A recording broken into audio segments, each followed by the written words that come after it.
원의 환율이 폭등한다. 백엔이 곧 1,000원 한다. 이 말이 사실일까요? 점점 사실이 될 확률이 굉장히 많아지고 있습니다. 여러분 이거 한번 보세요. 지금 원의 환율이 980.42원입니다. 100엔당. 100엔당 980.42원까지 됐습니다. 와, 순식간에 원의 환율이 굉장히 많이 올라가죠. 이게 작년 7월만 하더라도요 855원 하던 거였습니다.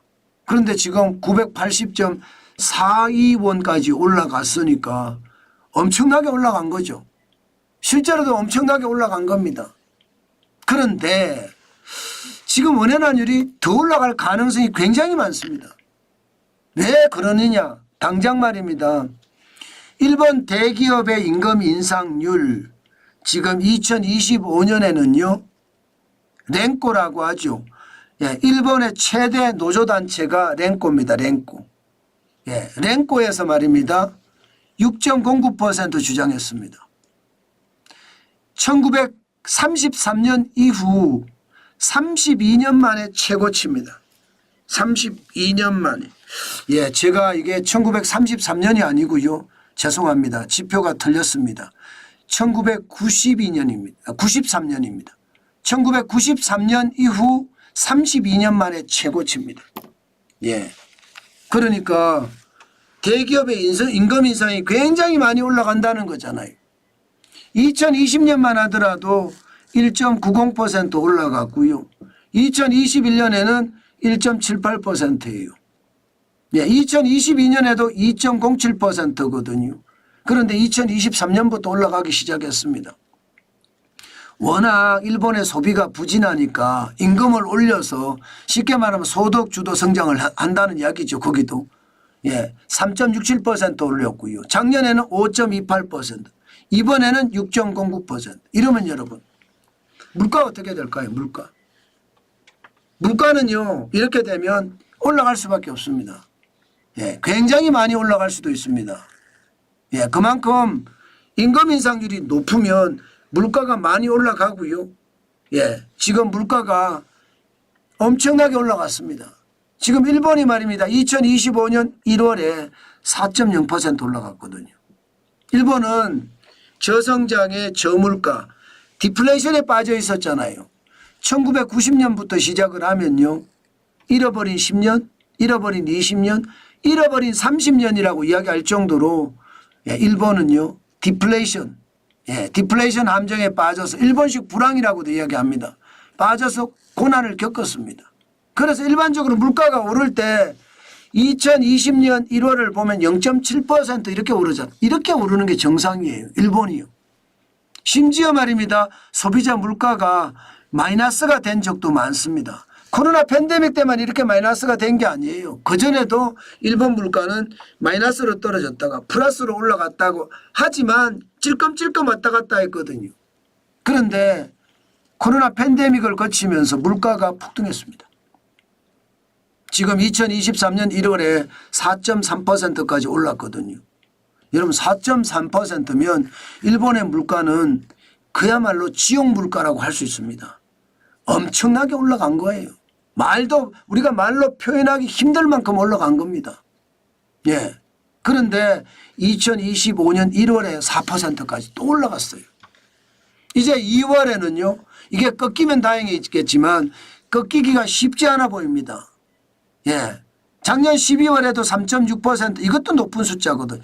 0점대 물가가 뭐 0.5, 0.6 이렇게 0.7 이렇게 올라가던 물가가 어느 순간 3.6% 올라가고 이러면 감당 안 됩니다. 시장을 가보면 무서워서 이게 돈을 못 써요. 그런데 임금까지 올라간단 말입니다. 그러면 물가 때문에 너무 물가가 더 올라가겠죠. 그럼 일본은 어떻게 할까요? 금리를 올릴 수밖에 없습니다. 지금 현재까지는 시장의 예측은요. 뭐 4월에 일본의 금리를 인상하든가 4월은 없죠. 5월이죠. 5월에 금리 인상을 하든가 아니면 6월에 일본의 금리를 인상한다. 0.25% 인상한다는 이야기예요. 0.25%. 그렇지만 시장주의자들은 더 빨리 할 수도 있다. 3월에 할 수도 있다. 3월 19일이거든요. 3월 19일에 일본은 기준금리를 올릴 수도 있다. 이런 이야기까지 나옵니다. 그렇게 되면 여러분 당연히 말입니다. 예, 당연히 기준금리를 올리게 되면 엔화가 강해집니다. 예, 엔화가 강해진다는 것은 시중에 있는 엔화를 빨아들인다는 거예요. 실제로 엔달러 환율을 보면 지금 2025년 3월 6일에 147.95 엔까지 떨어졌거든요. 예, 달러당 엔인데 147.95 엔까지 떨어졌습니다. 굉장히 강해지고 있죠. 엔화가 강해지는 겁니다. 옛날에 엔화로 달러를 살려고 그러면 많은 엔화를 주고 달러를 샀는데 이제는 더 적은 원화를 주고 달러를 산다는 뜻이에요. 그런데 여기서도요. 트럼프 대통령하고 이시바 일본 총리가 만나면서 무역 불균형 시정하자 이 말이 나왔단 말입니다. 무역 불균형. 다시 말해서 일본이 미국에 수출하면서 흑자를 많이 낸다. 이거 수정해야 되는 것 아니냐. 그러면서 말입니다. 엔달러 환율은 더 내려갈 가능성이 굉장히 큽니다. 그렇게 되면 엔화는 점점 강해지겠죠. 엔화가 점점 강해지면 상대적으로 원화는요. 점점 약해질 겁니다. 예. 더 많은 원화를 주고 엔화를 사야 된다는 뜻이에요. 지금 실제로 그렇거든요.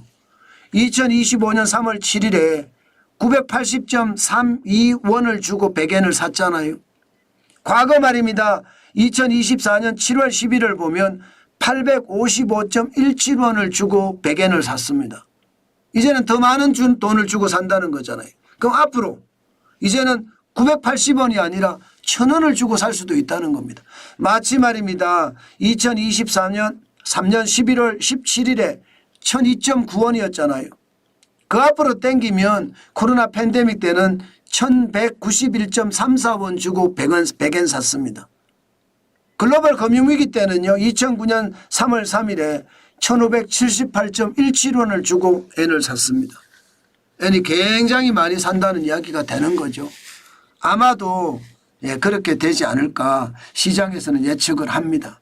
그만큼 엔화가 강해질 수밖에 없다. 저는 그렇게 인식합니다. 그래서 여러분 엔화는 쉽게 팔면 안 된다. 그 말씀 여러분에게 오늘 또 한 번 드리겠습니다. 굉장히 중요한 요소죠. 예, 굉장히 중요한 요소입니다. 때문에 엔화를 굳이 팔 필요는 없겠다. 그 말씀 오늘도 강조합니다. 이쯤에서 말입니다. 여러분. 예, 여러분들에게 슈퍼챗 한 번씩 팡팡 쏘아주시면 어떨까요? 예, 오늘 저에게는 슈퍼챗이 굉장히 중요합니다. 또한 자율구독료 국민은행 통장을 제가 노출시켰습니다. 보시는 것처럼 말입니다.